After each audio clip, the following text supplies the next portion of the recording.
This movie has just been an amazing experience on every level. The talent and production design is great, working with Francis, the director, and working with sound people. And it's probably the best experience I've had on a feature film in many, many years. Everybody on the film kind of went after it and had tons of energy and really was very excited about the movie.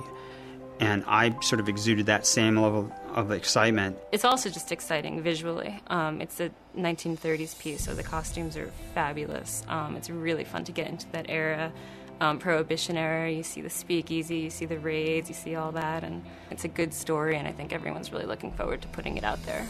I'd describe the editing on this one to be almost invisible. It's supposed to be very graceful. I think that we're trying to keep it in with the style of the times. You just want to feel like you're part of the story, and we're always going for the best performances. Alan in particular is a very visual effects driven editor, and he uses the Media Composer all the time to do things like invisible split screens and time warps and speed ramps and things that the viewer would never know is there. I have this kind of whole thing I call performance-based visual effects, which, you know, it might be if you've got a two-shot and you slow down the person who's actually not speaking on the right side to make them react a certain way to what the person's talking, and you can split these people. There are all these amazing tools that you can do. You can replace people's eyes, you can replace their mouth, you can do all this great stuff, and if you know how to do it quickly, you can know whether or not it's going to work for the movie and actually help the scene or not help the scene.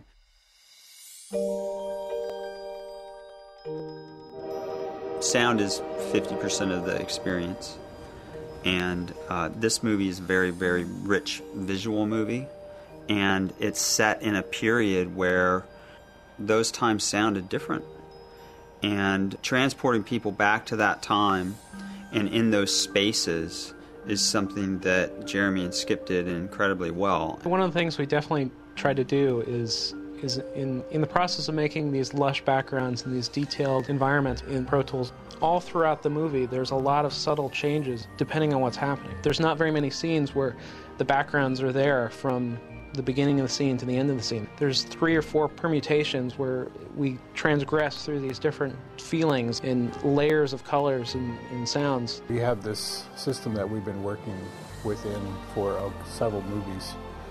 But in particular for Francis's other 2 movies, we were able to come on early enough to have a real contribution during the editing period in terms of design, but also we could get ready for temps and screenings, as well as maintaining everything that had been done. One of the great things about the process is that there's really easy collaboration between Pro Tools and Avid Media Composer.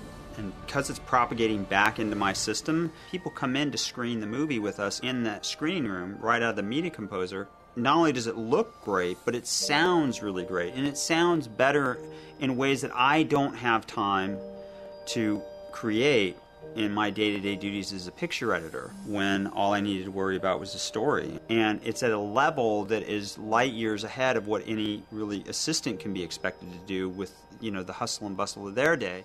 And in the old days, that happened during the last 2 weeks. Everything.